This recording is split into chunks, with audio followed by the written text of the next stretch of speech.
All right, everybody. Thank you for joining me for another episode of Amir's Anecdotes. Today I have with me Jared Jennings. Jared, thanks for joining us today. Thanks for having me, Amir. All right. So Jared, where are you based out of? Orange County, California. Wow, West Coast. Yes, West Look at Coast. that. Man, East Side till I die, baby. That's me. Born and raised New Yorker. Are you from California originally? I am, but my father's from Buffalo, so I understand both. Yeah, all right. There The you go. Right. affinity. He was in the snow and he's like, I'm out of here. Exactly. Exactly. Got it. So Jared, what do you do for a living? I am an entrepreneur and online coach. So I own a company that helps brands grow when it comes to e-commerce, and I also coach online entrepreneurs as well in the e-com and service-based space. Got it. All right. So and then how long have you been doing that? I launched my first brand in February 2022. So we're coming up now on 3 years of entrepreneurship. Wow. There you go. And how old are you now? 27. Wow. All right. So since 24, taking the plunge. Yeah, it was a lot for sure. I had no Yeah. idea what I No. was getting. I had Yeah. no idea what I was getting myself into, but I just kept going. That's basically Yeah. all that Why happened. just go to college and get a job if you can like make your life significantly more difficult and start a business? Well, I did that too, and that was also hard. So I just picked a different hard. Yeah. Yeah. Hey, I like that actually. Pick a different hard. I like that a lot. That's a great phrase. Um, so kind of track me through that life story. So you grew up in Orange County. Sure. You graduate high school. Mhm. Then kind of what happens through your life that Yeah. brings you to So now. so then I went to Arizona State. I had a lot of health complications in high school that really affected my grades and my performance. So I Mhm. was a little limited on where I could go to school, and I chose Arizona State because they have a good business school, and I figured I would just get into business in probably sales. That was Sure. what I was thinking, the corporate sales route. And so I went to Arizona State. I wanted to get into retail to get some sort of client facing, even though it's on a very obviously lower level than a B2B sale. I Sure. wanted to get some sort of client interaction. So my first job was at Macy's in the stockroom because I had no experience. And so I couldn't qualify for the floor at basically any retail store. Oh wow. And yeah, so they just threw me in the stockroom. So I was basically unboxing and boxing clothes with like a box knife. That was my job, just on the conveyor belt type of thing with Got it. a lot of people that aren't very educated, and they're ex-convicts, and the pay was Jeez. minimum 14, right around there. So And that's how where I old are you at this started. time? 18, 19. Oh, so you're doing this while you're in college. So you're Yes. work. Okay, got it. Yeah, Yeah, I'm doing both. And I was getting my degree in management and sales. So I'm doing both. I start at Macy's in the back room. I was able to move to a Ted Baker role, which provided me with some commission and hourly, which was a lot better. And Oh, then I nice. eventually was able to make my way to Nordstrom's, commission, better pay. And then from there, I went into corporate sales. And then I hated that. And then I went to entrepreneurship. Got it.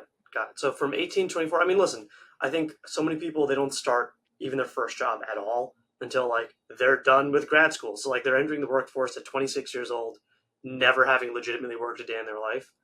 And like when you're 18 with your job at Macy's and now you're, 27, almost 28, you have a decade of actual work experience of dealing with corporate and 401k enrollments and all that stuff and clocking in and clocking out and shitty managers. And like, I think that experience is significantly more valuable than the people that are just like nose down in academia and then get their first job at 27. I completely agree. And I think there's so many things, even in the lowest level corporate role, that you are going to learn that you're not going to learn in business school. There's so Hmm. much that you can only attain through real life experience. And I'm happy I did it. I'm happy I had all the bad bosses, because that was the catalyst, right? If I had amazing bosses, I probably wouldn't be here. Yeah, for sure. And like, imagine you had a bad boss and you're 27 and you're like, oh, I'm going to start settling down soon. You're like, I'll just eat it. Whatever. What am I going to Yes. do? Tell them to go like F off? Like, The doors of opportunities close by themselves. And so I yeah, saw when I was 24, I zero, basically almost no response, no kids, no family, right? So I'm like, this is the time I have to leap, no matter how hard it's going to be, because when I'm 35, I'm not going to have the same level of risk that I can take in. yeah, absolutely. Yeah. I mean, I think that's great. And I think more people should be working. And I think a lot of it too is this almost like they're disheartened from hearing like their baby boomer grandparents or parents talking about how like they paid for college with a summer job and now the summer job is like the same wages 30 years later, but the cost of everything has gone up so, astronomically.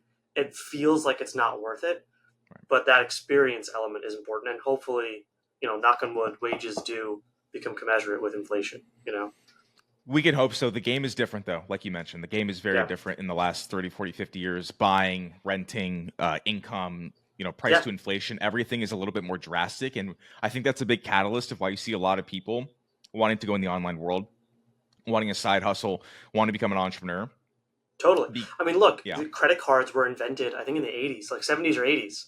So like a lot of the baby boomer grandparents that are like trying to help their kids or grandkids learn about budgeting or anything like that, or unfortunately our congressmen and women that are like, they found a congresswoman with dementia in a nursing home. Like they don't know. They don't have that. They didn't grow up with credit cards. You know what I right. mean? They still are like, oh, I have a checkbook, and I have a ton of clients in their 30s that have never had a checkbook. Sure. And so to your point, it's completely a different game. You know, it's like they were playing chess and we're building spaceships. It's Yes. not at all Yes. the similar skill set. Like the tangible cash, when everything used to be cash back in the day, you physically can see how much money you have, and now everything costs one swipe. And so your Right. ability to manage and track and know how much money you have It's and true. do all that, like technically there's more technology, but it's significantly less intuitive on how that works. Credit scores were made up also around the '70s and '80s. So like when baby boomers were buying their houses, they didn't have credit scores. It didn't exist, Right. right? Tax returns. A lot of people used to file their taxes by themselves back in the day, and now like you have to use an accountant or TurboTax because they've made it so convoluted and complicated. Exactly. And it's also weirdly easier to spend money now with a card than cash. And so Absolutely. it drives consumerism, and it also neglects accountability and discipline. Yeah. So And like from yeah. your lens as an e-commerce guy, it's great for you, but in general, not great. Yeah, it definitely depends. It depends on what you're buying. 100%. Yeah. Okay, got it. So you go through this corporate America, you can't stand it, but I think you're a little wise beyond your years. You're getting some good life experience there. And then eventually you're like, this is the worst.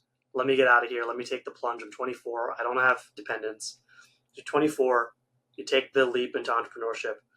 And now, on some level, when you're doing coaching, did it ever cross your mind, like, I'm 24. What the hell am I going to coach on? What do I know? I just started coaching this year. So my Ah, okay, my got it. entrepreneur, yeah, my entrepreneur progression was first brand. So I started my own clothing brand from Oh, basically that's 20. cool. Yeah, so that was my first business model because I have always been into clothing and designing, and so I just learned the model. So I started with my own brand, and then I built a brand creator and grower, Phantom, 2 years later. Hmm. And this year I started my personal brand, and I started coaching from the experience I had from growing my own companies. So Nice. I didn't start coaching Got out it. the gate. I started with my own clothing I brand. know a guy who started coaching out the gate, and his personal life is such a mess. I'm like, what are you doing coaching? And What like, is it's he not like coaching it's. on? I have no idea, but I don't. He's not in a better position either. It's not like he's still making the same mistakes today, and he's not learned from any of them. He's in massive, massive credit card debt, and it gets worse every year. And but he's coaching. I like to believe somebody can help everybody, but I personally would like someone with a track record because if Yeah, I have coaches and mentors too, obviously, like I'm not going to be a coach and not a coach. So I have my own right. mentors that I go to, and they're seasoned. They've done everything I want to do, and I go straight to them for the resource. But yeah, that's interesting. It, I want to believe that everybody can help somebody, but I would prefer somebody with a clear track record. Yeah, for sure. So that's an interesting journey. So you started with the clothing brand, Yes. and then tell me about. You said they had like a phantom brand element there. What's that? So Phantom is the company I run now, and that is the Okay. company that is service based. And what we do is we build brands for professional athletes or public figures, and we also help existing ecom brands grow. So my very first brand still takes orders, but it's not what I'm focused on. If Hmm. that makes sense. I've transitioned into Phantom, which is service based, where I basically took all of the expertise and what we've done at my original brand and give it to people now that want a brand or want to grow their brand. Cool. So like let's say I don't know Kanye West, and I'm like, you know what I need to have? I need to have like my own line of like condiments. We need like the Kanye ketchup, the Kanye mustard, the Kanye mayo. He can go to you, and you can help him like create that. Yes, for the done for you, we mainly do clothing, Okay. but for example, Marvin Bagley in the NBA came to us and wanted his own clothing brand. He's really big into music. Cool. He has a record label, and he wore our original brand. That's how he knew what I've Huh. done. And so we combined his different passions and his fashion tastes, and we built him a brand in 3.5 months, start to finish, with content, website, logos, designs, everything. And we sold out in 8 days. He was very happy. He didn't have to do any of the work because obviously Yeah. he doesn't want to. And that's more or less the service that we provide. That's really cool. Thanks. I like that a lot. That's really cool. So, you built this. Obviously, it's successful now, and you're having some success. To the point where you're like, I'm going to coach other people. Like, that's really cool. And now, when you look back on that journey of your life, which I think of as almost 3 phases, right? It's education, right? You through college, and then it's like corporate America rat race. It's you at Macy's and Nordstrom and all that. And then it's you today, which is that entrepreneurship phase. And when you look at those 3 different arcs of your life and you kind of reflect like you're an old man sitting on a porch in a rocking chair, what do you think of and identify as the most stressful or difficult financial position that you've ever been in? 100% the first year of the brand. 100%. Because Yeah. I put so much pressure on myself to not only like juggle a job and the brand, but also leave the job. And when you're bootstrapping a product-based business, it takes a lot of capital. I had Yeah. saved up money, and that's what I used. And I also used credit. But you can take 2 routes when you start a product-based business. You can drop ship, which a lot of people do because it takes a lot less capital. But I was interested in creating an actual brand, so I wanted to hold inventory for a higher quality of product. Mm-hmm. That's just more expensive, but you get a higher quality. And so what I was doing is I had to buy product. I had to give product away to famous people. I had to pay for marketing. I had to invest in myself with mentors and courses and try to accumulate as much knowledge as I could because all I knew how to do was sales. So I had a skill issue as well. Sure. And also make a profit on a $60 hat, right? And so Right. when you break down the numbers of acquiring a customer, investing in inventory, bootstrapping a brand with your own money is just very hard. Like, it just takes a lot of money to get going in those first couple of years because you're gaining market exposure, nobody knows who you are, etc. And that was very difficult. And then when I branched out and started doing like consulting, design work, and service based along with the brand and started Phantom, that's when profits and margins started to get real like much higher because now I'm selling knowledge that I gained, which is a much higher profit margin than buying X product and selling it for X. Yeah. Got it. So now let's talk some numbers, right? Because this is the Amir's Anecdotes podcast, and I am a financial advisor, so I like to disclose numbers. So the year before you started your business, yes, what was your income? My income was right around $80,000. And that's you working base plus commission. Base plus commission, working in department stores. Working in corporate America, sales, B2B sales. B2B sales, got it. Okay, B2B sales, 80 grand. And then the following year, you start your business. Yes. What's your income for that year? I was doing both. Okay, so it's going to skew the number. It's tough. So let's say, what was just the business? The business in the first year did about the same in year one but that's gross. So it did about 80 grand gross. And what was your take home from that? I don't have an exact number. Roughly. Oh, my bad. It's all right. Probably 45 to 50. Okay. God, that's still really good margins, over 50%. It's not bad. Yeah. Our product margins were about 70%. Which is why I want to invest in brand, because if you have that social proof, you can just get higher prices. Sure. But again, it's a long game. Right. And then, I mean, that's pretty close to what you were making in corporate America. So then is that when you kind of took the plunge to quit your job? It was after year one. There's just, when you go from a job to running a company, the volatility just goes through the roof, right? Because for sure, if I take a half day on a Friday in a corporate job, nothing happens. Right. If I take a half day on a Friday running my company, things can drastically change, especially in the first year.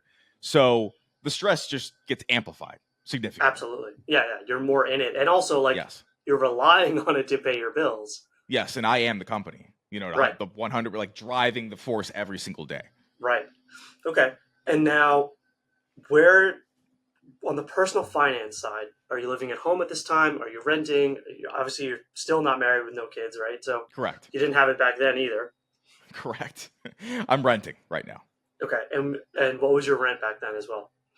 My rent back then, low twos. Okay, that's Low not bad for twos. Orange County. All right, so low twos, but making pretty good money. But you're in a very high cost of living area. It's true. So if someone's listening to this from the Midwest, they're like, "That's what my dad made to feed a family of five." And like, no, in Different Orange world. County, Different 70 world. grand profit on a business is still like not a ton of money, Different uh, world. Yeah. for sure. Year two, you're only doing the business. Yes.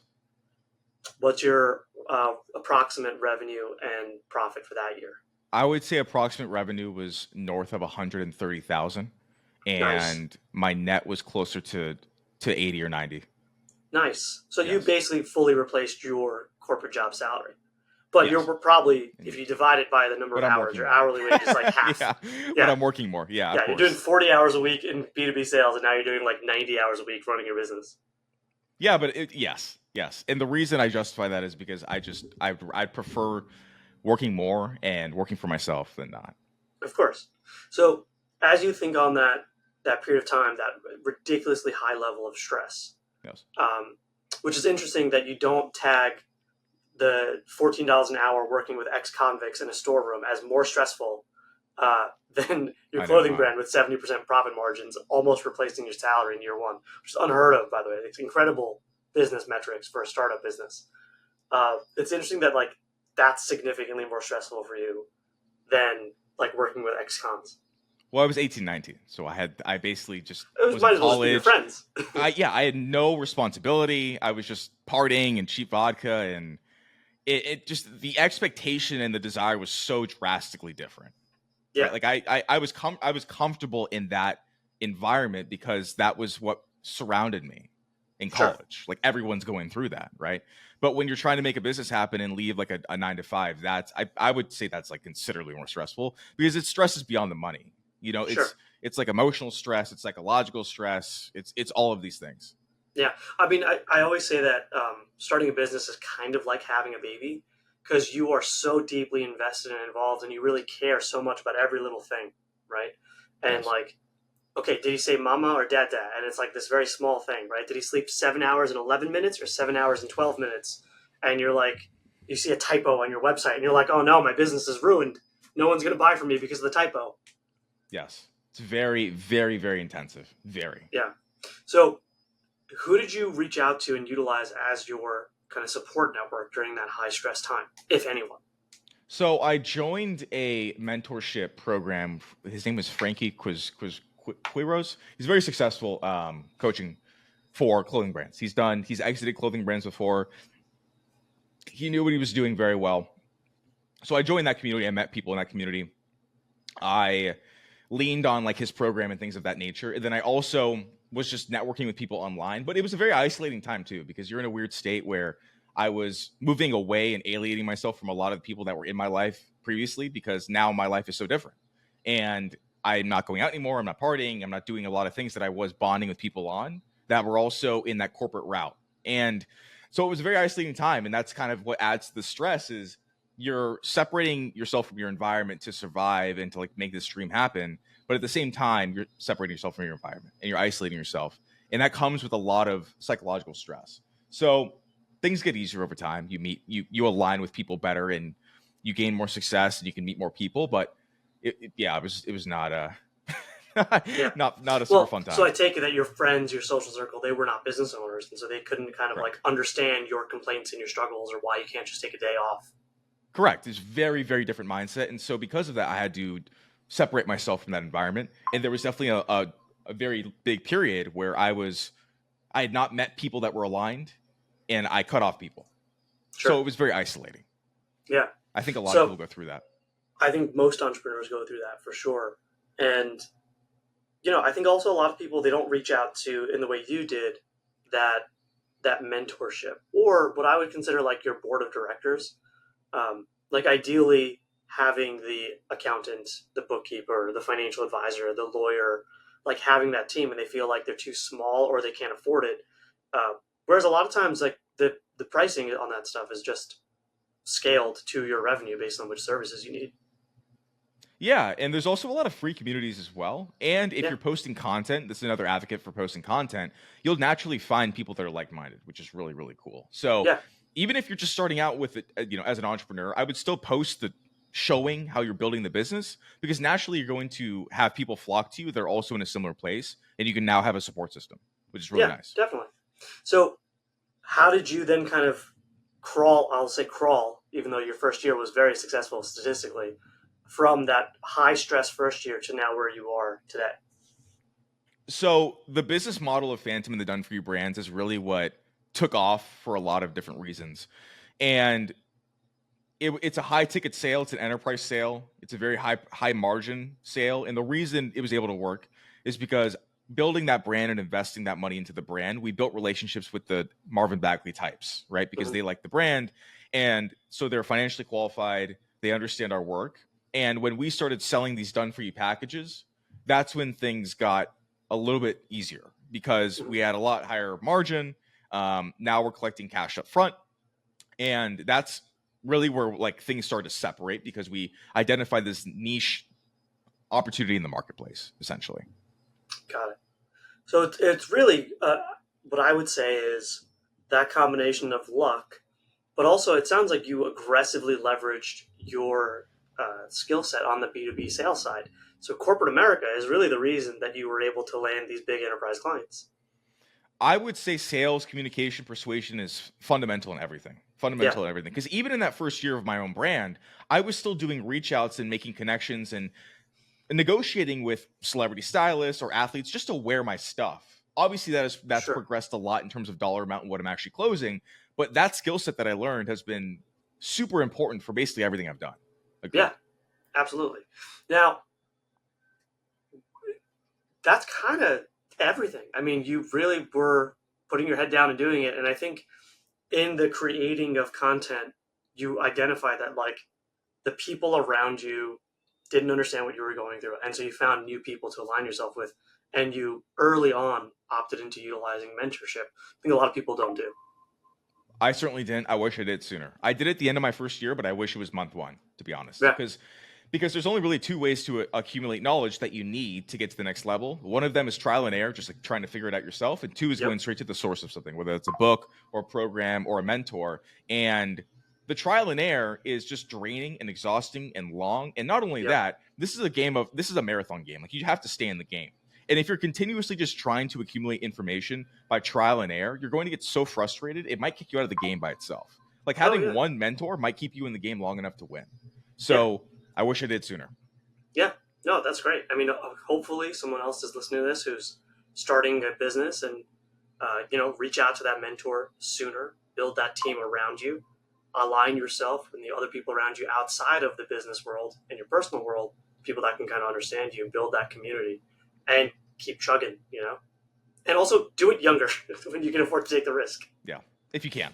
100% if you can. I was willing to sacrifice things and pay the price on weekends and going out to try to make this work at a younger age than waiting. I just, again, we touched on it, but I just saw that I could take more risk as I had less responsibility. Absolutely. Thanks for sharing that story. That's kind of all the questions that I have for you. If somebody wants to get in touch with you to learn more about your brands, learn about your offering, or just kind of connect with you, how do they get in touch with you? Yeah, I'm Jared Jennings on all platforms. So X, Instagram, TikTok, YouTube. My coaching website is jaredjennings.com. And then the Phantom brand side for ecom brands is just phantom-brands.com. Awesome. All right. Hey, thanks so much. Anything else that you want to kind of shout out before we log off today?